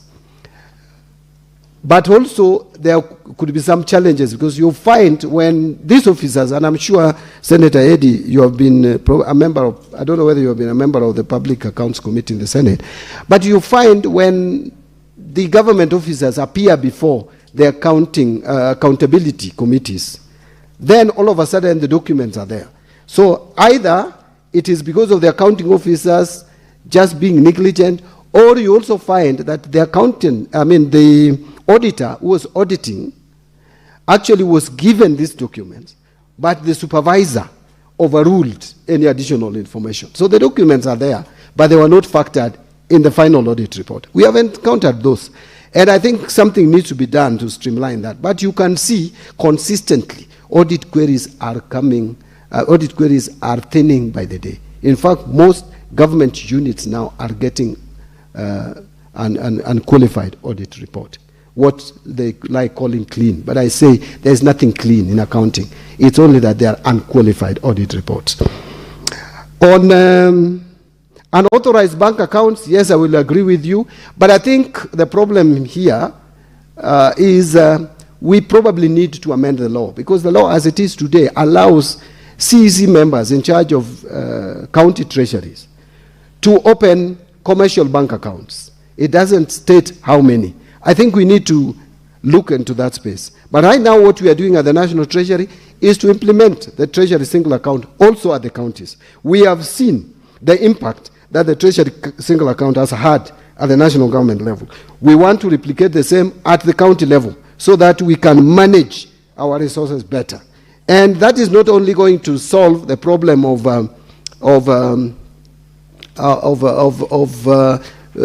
counties having multiple bank accounts, but it will also help in solving the problem of cherry picking invoices, the Treasury single account. With the Treasury single account now, if you apply to pay X, you will pay X, and you cannot divert those funds. And Senator Eddie, I know you'll agree with me on this, that many counties, once you give them the approval, even the controller of budget has approved payment of a particular supplier or contractor or a service, the funds are diverted and used elsewhere. That must be brought to an end through the Treasury single account. And I hope the Senate will also help us. And Parliament should help us also, because Parliament should also embrace this Treasury single account, even through the Parliamentary Service Commission. I say that because even us at the National Treasury, that is now what we have embraced. So in terms of the value of schedules of disbursement, I just want to give again an assurance to Senator Sefuna that it is not in vain to have this schedule, disbursement schedule. But again, these are projections. These are plans. And the plans can only be actualized when resources are realized. By the way, the entire budget is actually a plan. You can meet the plan. Yes, there is an intervention from Senator Okech. What is your intervention, Senator Okech? Mr. Speaker, you know, we are asking these questions in context of the mother question, which the mother question is the question asked by Senator Amida, where there have been adverse audit queries that have been put as such by the Auditor General. My question on the documentation is this: where there has been adverse mention where documents are missing, the National Treasury is subject to Section 62 of the Public Audit Act to take action where the CS is saying that these documents have been found to either be missing or either have been put to the Auditor General late beyond the required timelines. What action has he taken where those documents have been missing and the Auditor General has put it as such? Because the Public Audit Act under Section 62 has got clear penalties that he should be able to take. Has he taken those actions according to what the law requires? Very well, Senator. CS, I think Eddie just wanted clarification on his answer. If you could please address. I think, Mr. Speaker, in all fairness, I have answered that question. If you look at Treasury Memorandum, we always explain actions that have been taken on each and every query, audit query. It's not just even about missing documents. Any issue that has been raised. And a lot of disciplinary actions have taken place. By the way, I would maybe tell Senator Eddie, I've chaired Public Accounts Committee, and we have cleared many of these audit queries at that space. That's why it is important that you allow the National Treasury to go through this process, because it's the primary oversighting body in terms of audit queries. Then once they do their report, then it means that now that is the final report, and the Treasury has to make sure that all the recommendations that are taken have been implemented. Unless there is a specific issue that you are asking whether we have dealt with in terms of discipline or anything, we have taken a number of disciplinary actions on the staff, some through HR and others. So I think I've just finished by addressing the concern or the issue that was raised by Senator. Very well. For Nairobi. Senator Sifuna, I want to advise senators, let the CS finish all his supplementary questions, to answer all his supplementary questions, then we can have intervention after that, if there's clarification or anything of that. So proceed, Cabinet Secretary. I think, Mr. Speaker, I'm done with the question. Yes. Unless... the Sifuna question I'd already addressed. Unless the... Yes. Very well. Then we'll take some intervention. I think Sifuna has a clarification. Proceed, Sifuna. Senator Sifuna. So, Speaker, I think the frustration we have had as a family of devolution, and you can hear even the frustration of the public there, that we have serious problems in the counties, but we just seem to be talking and there's no action. What the Constitution speaks about under Article 225, and we have had this conversation again when the CS has appeared before our County Public Accounts Committee, is that you have the powers as a Cabinet Secretary for Treasury to stop funds going to counties where there is persistent material breaches. Persistent material breaches. We are not talking about small issues like failure to produce documents and the others. And I remember having this conversation with the CS in the committee, and we said for the family of devolution, there are counties that are notorious. Every single time they are getting adverse reports on their financials. What we need for the family of devolution from you, CS, we just want, in fact, we had agreed with you that we do just 10 counties, or even just one. If you just stopped money going to these counties that are persistent material breaches, the rest will follow. I think that is the expectation we have from him as a Senate. Cabinet Secretary.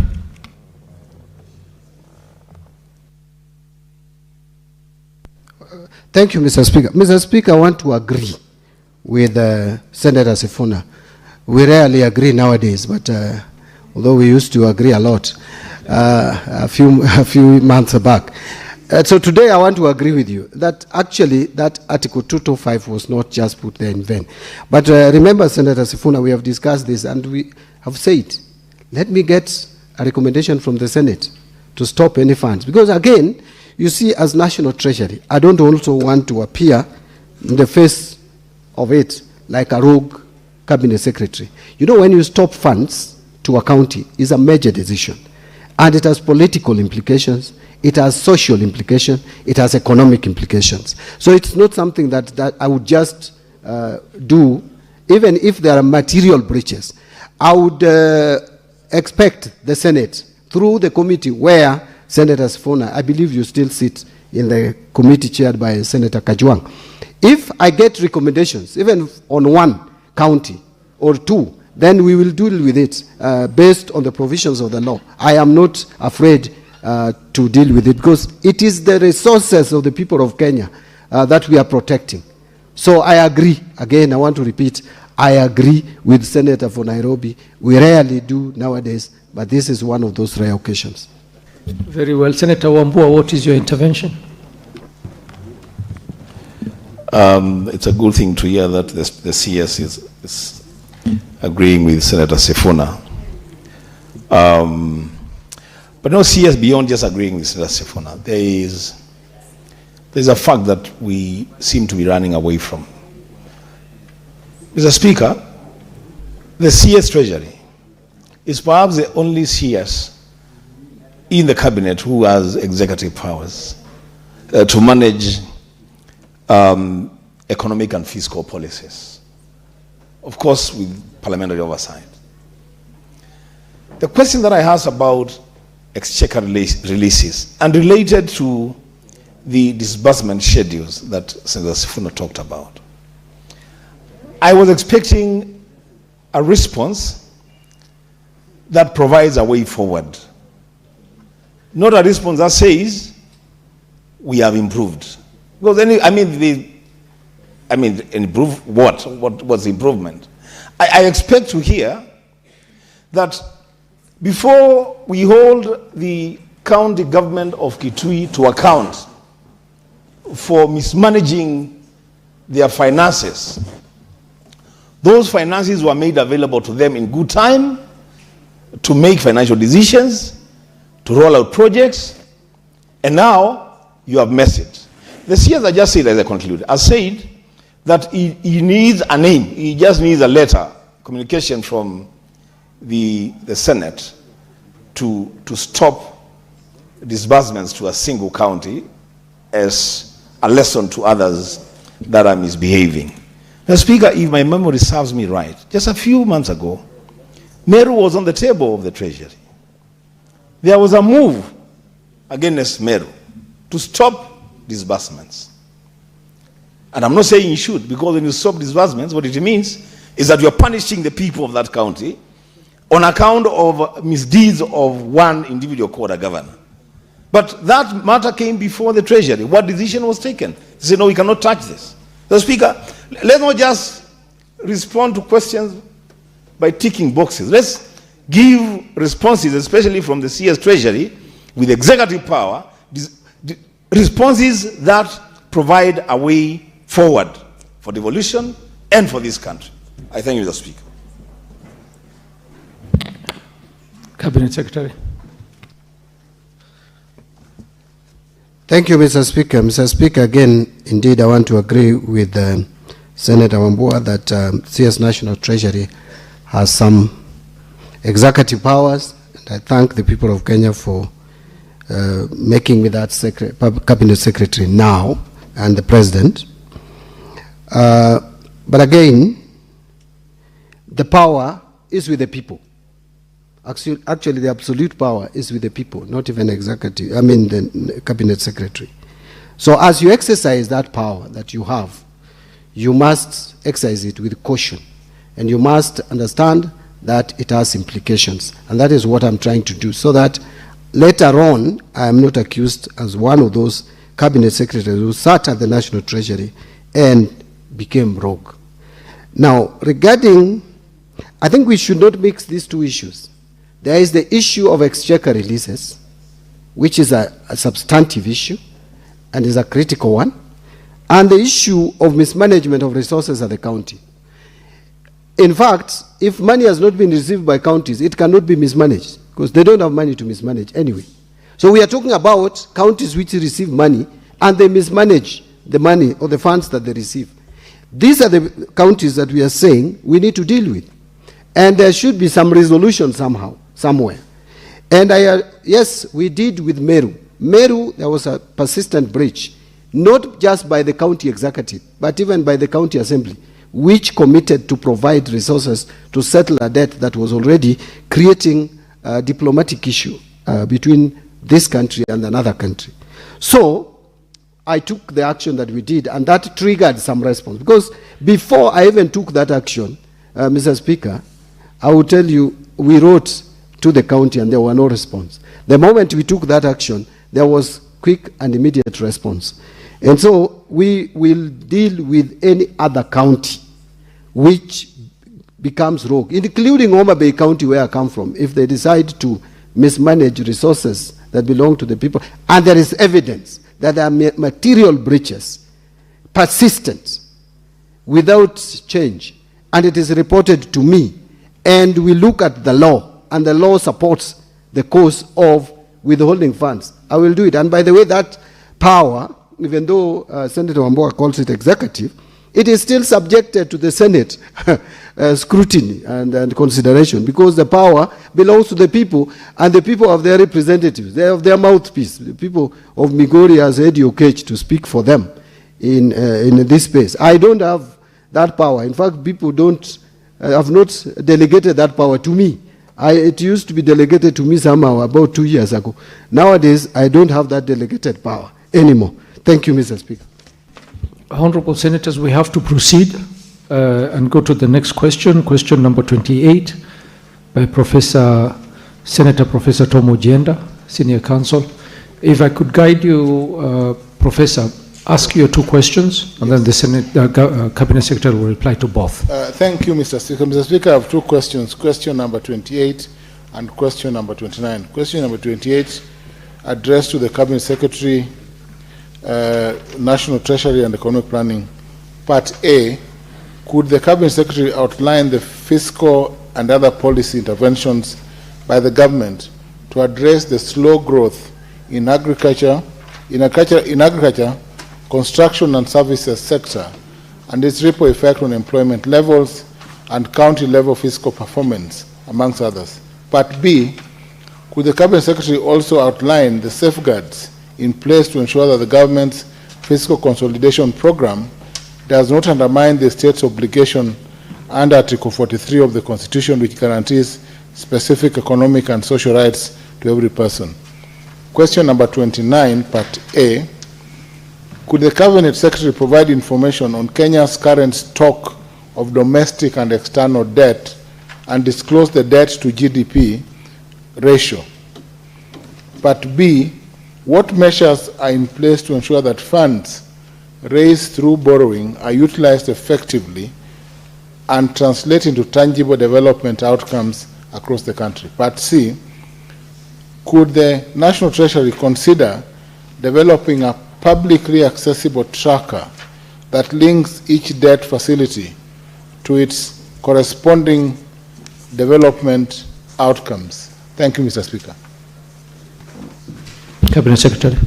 Thank you. At least, Mr. Speaker, these two questions I have tried to condense them into 5 pages, so I will move quickly through them.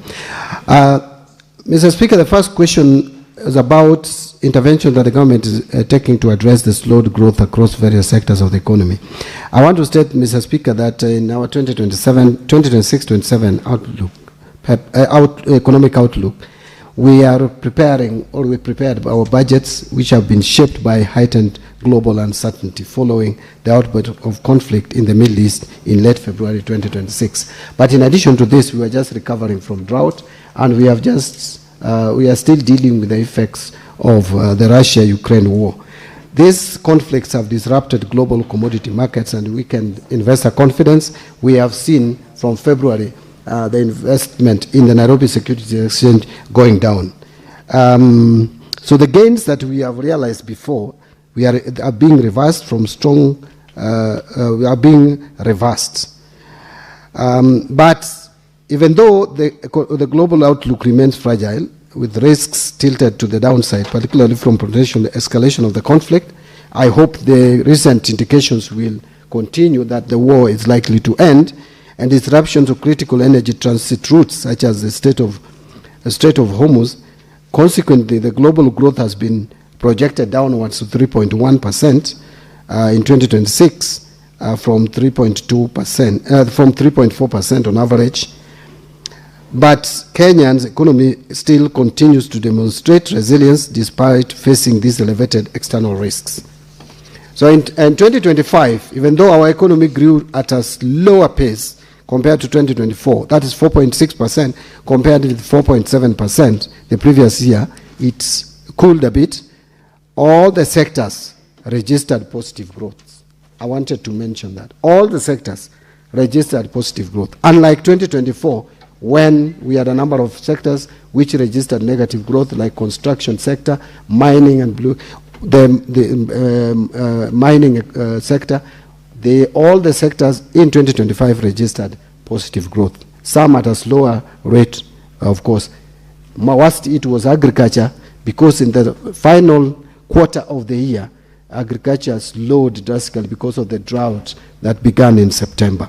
So the growth outlook of 2026 continued to be affected by these external risks, which are transmitted through higher global oil prices that rose from an average of $63 per barrel to $103 per barrel, thereby increasing inflation and again putting pressure on our foreign exchange, although we are very lucky because we had taken steps to have enough forex reserve which has cushioned the shilling. We have not seen a depreciation of the shilling as it would have happened. Against this backdrop, we have revised our economic outlook downwards to 5% from 5.3% that had been earlier indicated.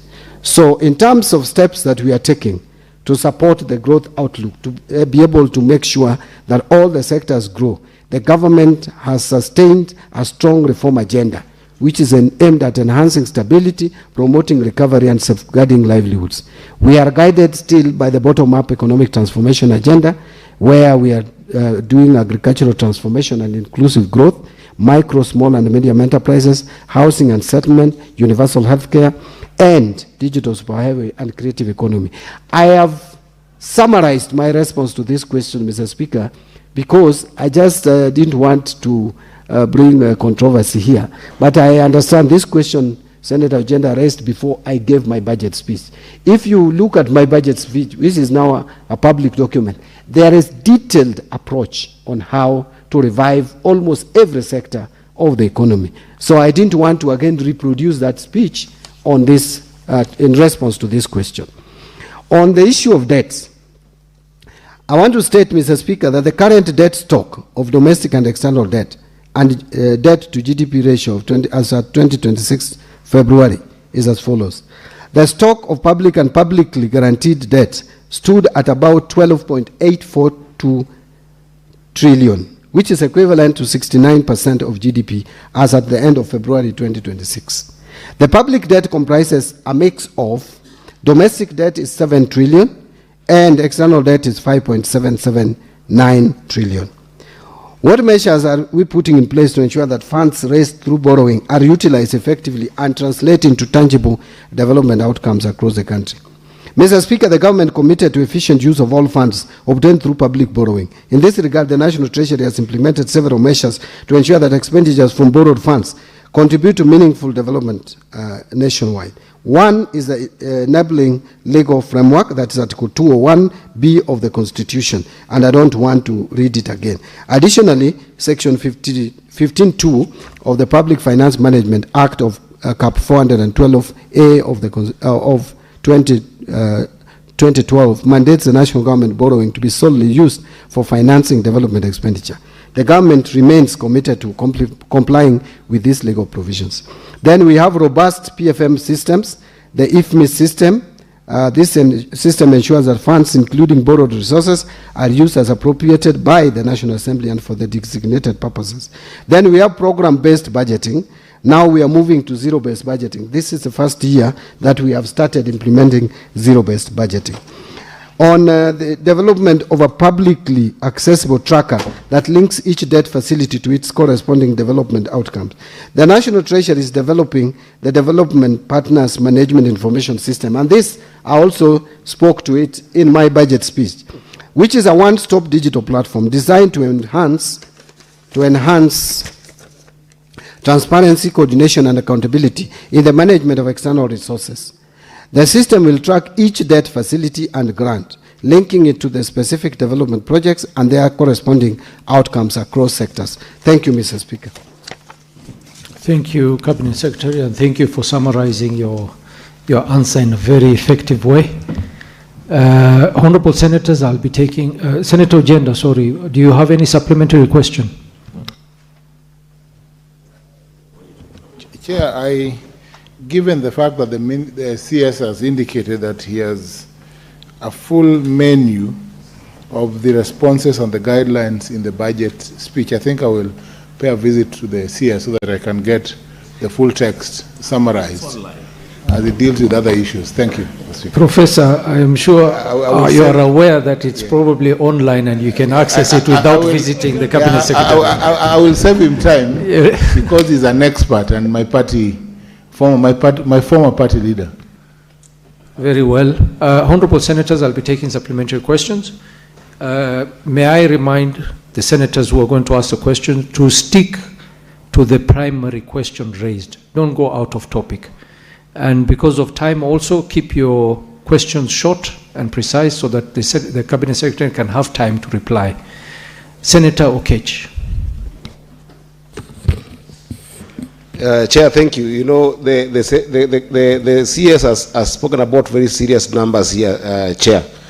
And there are two numbers that have drawn my attention, which now lead to my question. The first number is 7 trillion of public debt in the domestic market, and then the issue of the 69% debt to GDP ratio, which just shows a very aggressive, public debt servicing.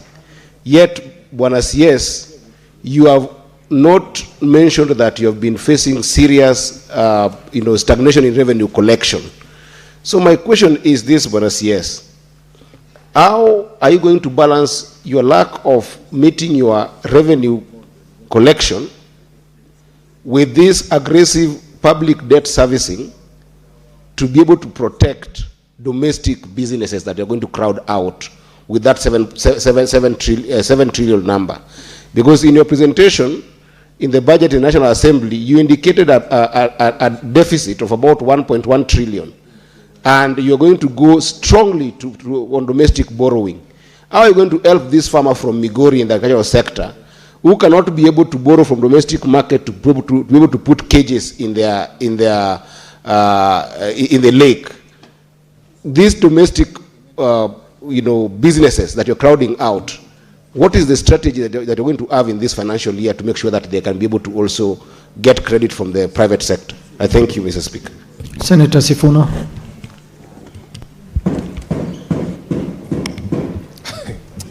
Again, Waziri, the problem that I have with some of these responses is that they actually don't answer the question that has been asked by the Senator.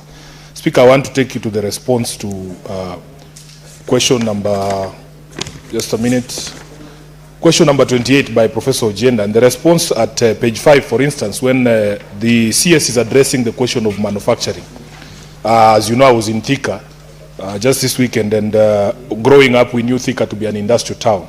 You will see in the response there the CS saying that to revitalize manufacturing, the government is implementing a strategy aimed at lowering the cost of production. And if you go to bullet number 5 there, he talks about improved access to affordable energy and infrastructure for industrial enterprises. Now, Speaker, go to the very next paragraph, paragraph 13, where now we are talking about affordable energy. And the CS says the government has prioritized stabilization. Prioritizing stabilization cannot be what lowers the cost of energy, Honorable Speaker. If you look across the continent of Africa, Kenya has one of the highest rates of cost in terms of the amount it takes for you to buy 1 kilowatt hour. we have one of the highest in the region. We are doing upwards of 33 shillings per kilowatt hour. Compared to our neighbors, Ethiopia is actually doing less than a shilling per kilowatt hour. Tanzania is doing better, 22. Tanzania is doing 12, Uganda 23 shillings, Rwanda is doing 27 shillings. So when you talk about lowering the cost of energy, which is a key ingredient in lowering the cost of production and encouraging manufacturing, our priority cannot be stabilization. And I remember, because I'm a member of the Energy Committee, we fought when we were being told that there was a PPP for Adani to stabilize electricity supply, and they wanted to start in Nairobi. Yet we have over 13 counties that don't even have access to the grid. So Waziri, in terms of specific measures that you are taking to lower the cost of production, and specifically the cost of electricity to match the region, what is your government doing? Senator Onyonga.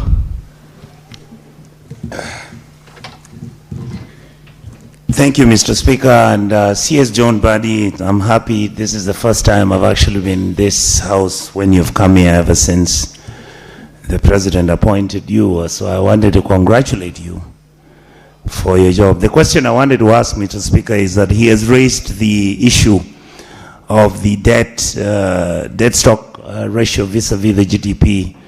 As the CS is aware, I think the President has announced that the Kenyan government is now going to build an airport costing $2.5 billion US, and I wanted just the CS to either come to the House and tell us, is he willing to give us the data, the information, and the agreements which have been signed, how much in real value this airport is going to cost, who are the beneficiaries of this airport construction, and what are the details? I believe that this House, as the Senate, is entitled to receive that information so that we can tell our Kenyan people, because we don't want another Adani to be what we are fighting about in our republic. Thank you, Mr. Speaker.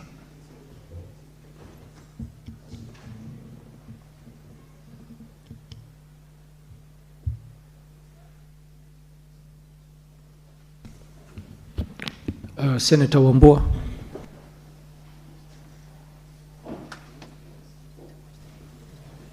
Thank you, Mr. Speaker. Mr. Speaker, a quick one on the response to question number 29, part C. CS, allow me to say I'm happy to hear that you are developing a mechanism to be able to link debt to development outcomes. The question that I am asking, Mr. Speaker, is if that mechanism does not exist today, with the trillions of shillings that we are borrowing almost on a monthly basis, how is Treasury able to measure the impact of the money borrowed so far, if, in the words of the CS, a mechanism is now being developed for future use? I thank you, Mr. Speaker. Senator Cherargei. Thank you, Mr. Speaker, and at least the CS has finally appeared before this Senate, Mr. Speaker. Mine is a quick one. Waziri, through the Speaker, of these 12.84 trillion Kenya shillings, I have seen you have indicated domestic debt will be is 7.06 trillion Kenya shillings. External debt is 5.79 trillion shillings. Mr. Waziri, what is the total debt that the President Uhuru Kenyatta borrowed between 2013 and 2022? So that we don't lump under President William Ruto that there is imagination that President William Ruto has borrowed 12.8 trillion. So how much was borrowed by President Uhuru Kenyatta's government from 2013 to 2022? And what is the impact that was borrowed in terms that can be attached to projects, including SGR, among others? Waziri, can you shed light on that? I thank you, Mr. Speaker. It's a serious question. Why is Wambua Thank you, Senator Cherargei. Senator Abbas.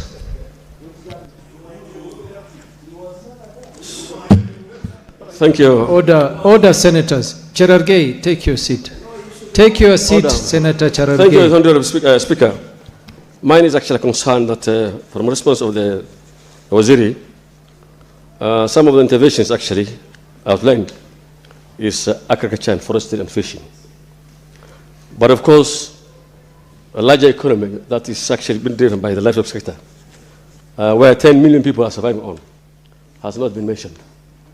So what is the position that, why is it that the focus is only agriculture, also the agriculture remains the backbone?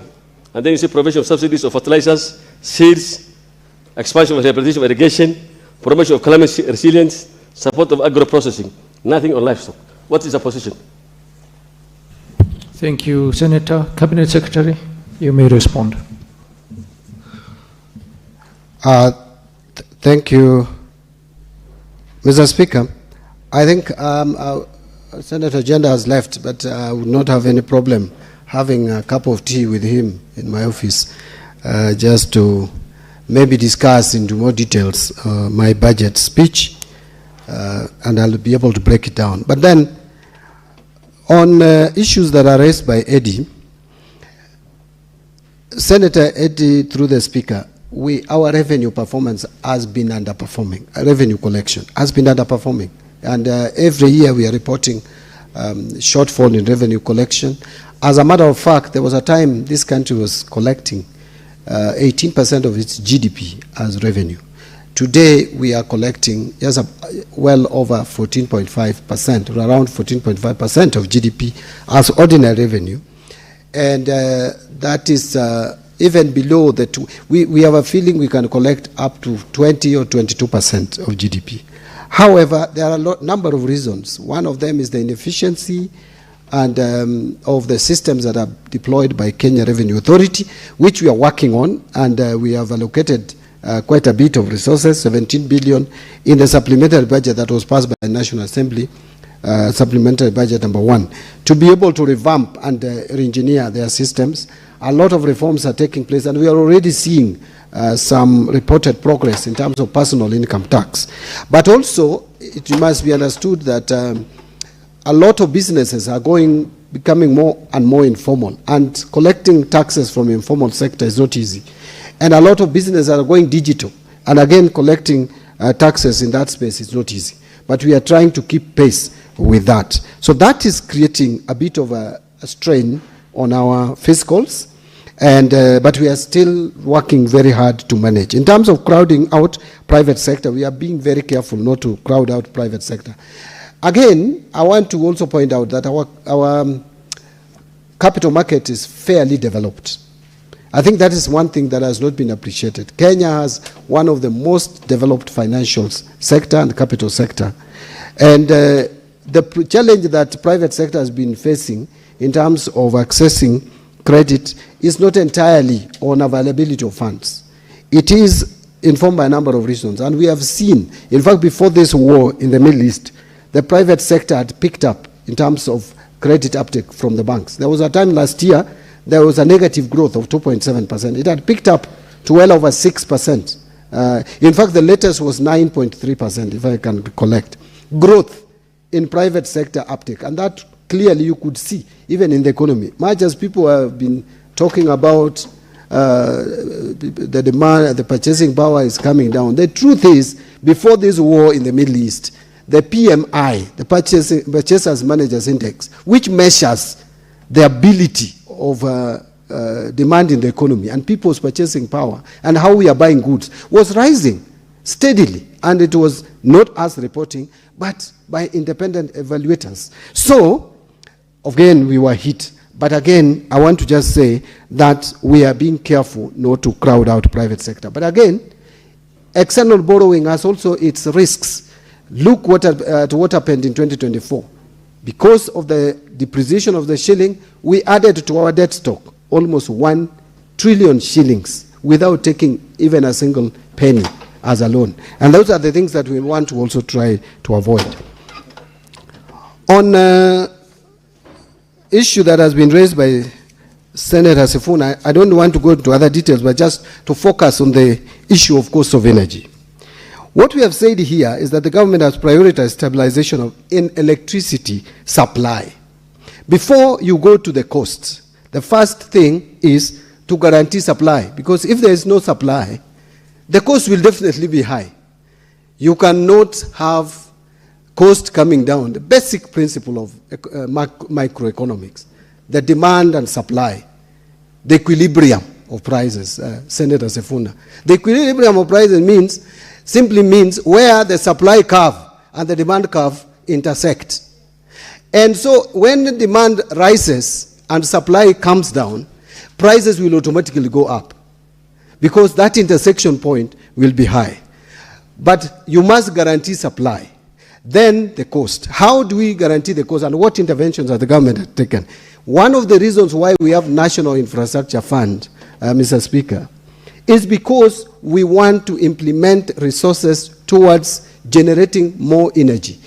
Our energy requirement in this country is almost 10,000 megawatts. But we are only generating, slightly over 3,000, almost a third.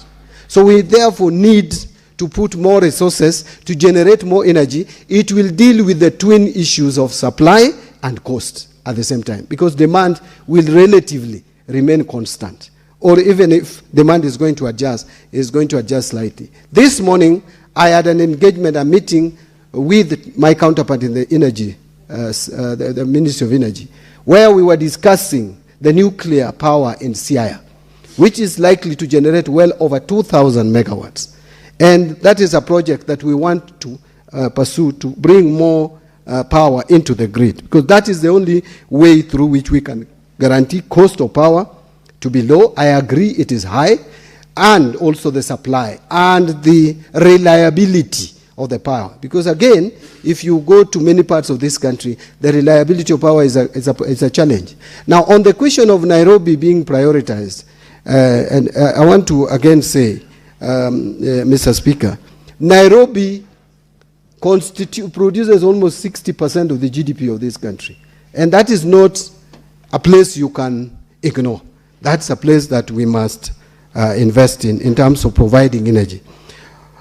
On Senator Onyonka, I know it has been reported that JKIA is going to cost about 2.9 billion, figures flying around. I saw 2.9 billion US dollars.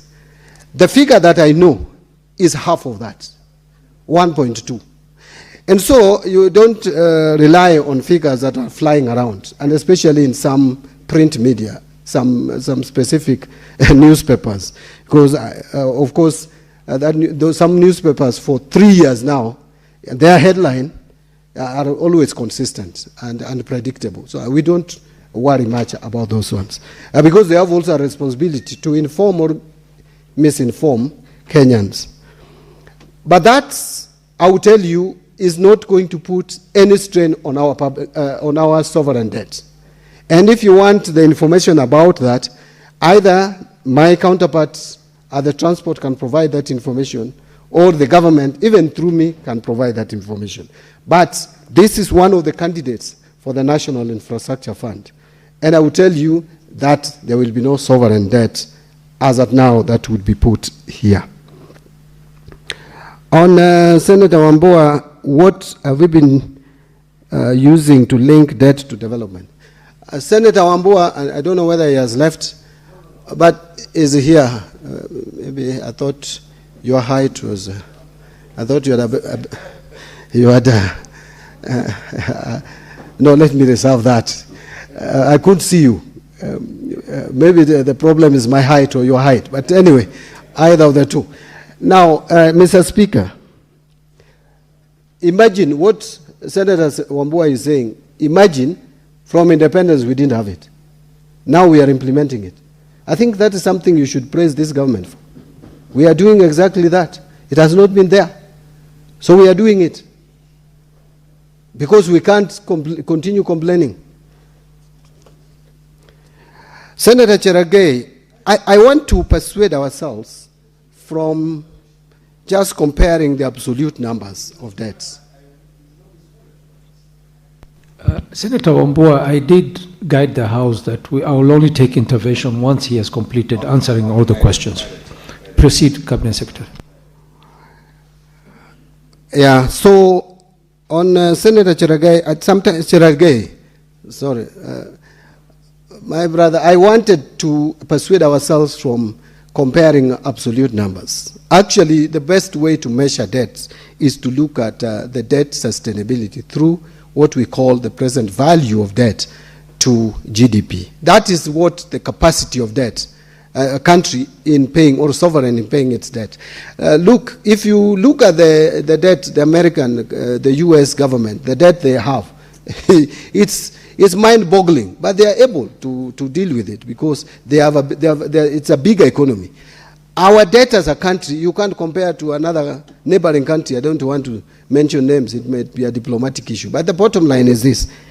When you talk of 1.8 trillion debt when Kibaki left office, it should be understood that Kibaki left a low-income economy where we were borrowing money under concessional terms. Kenya has graduated to a middle-income economy. You can no longer borrow under concessional terms like it used to happen during Kibaki government. Yes, President Uhuru left about 9 trillion in terms of debts. So that is in the 10 years that it worked. But you should understand that that debt, look at it in terms of the value of the shilling then. If you were to subject the debt in terms of US dollars and you apply the exchange rate today, you may find that President Uhuru Kenyatta left debt which was not 9 trillion. It could even be 11 trillion to date because of the current exchange rate. So that is why when I see professionals trying to compare in terms of absolute numbers, I ask myself, really, did we go through the same schools or not? But I want to be very careful there and say that yes, President Uhuru left, or his administration left about 9 trillion shillings if you converted it into shillings in terms of debt, both domestic and external. And now it is 12.8 trillion. And by the way, some of these debt service costs is as a result of some expensive debts that were taken before that we are servicing today. But again, even this government, there will be a government which will come in which will service their debt. So it is not an excuse for government to say that because another government took up debts that we cannot pay. We have to. I saw another presidential candidate talking of we should not pay debts. I wonder how he would manage a country which has defaulted in debt. You can't. I mean, it's basic knowledge. Unless you want to manage chaos.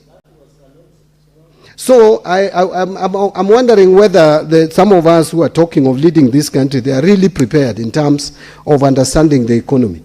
But I will tell you for a fact that debt is a concern. We have dealt with one issue of debt. When I came into this office, and it was worse when President Ruto came in, the question was not even about debt, the debt stock, the debt cost. It was about debt sustainability and whether we were going to be able to pay our debts. I have repeated this severally, Mr. Speaker, that in 2021, IMF had classified Kenya among 5 other countries for default. And we have survived it. So that is the first step. Now the next step is to manage the debt. And I want to conclude by saying, let no one lie to Kenyans that we will be reducing our debt stock. What we can reduce is debt to GDP ratio, which is now at 69, but it is 66 in present value terms. We should go to 55% in present value terms. Once we go to 55% of present value terms, debt becomes sustainable. There is no country in the world which will reduce its debt stock. Let no one cheat you. Anyone who speaks that, Mr. Speaker, is ignorant of economic matters. Thank you.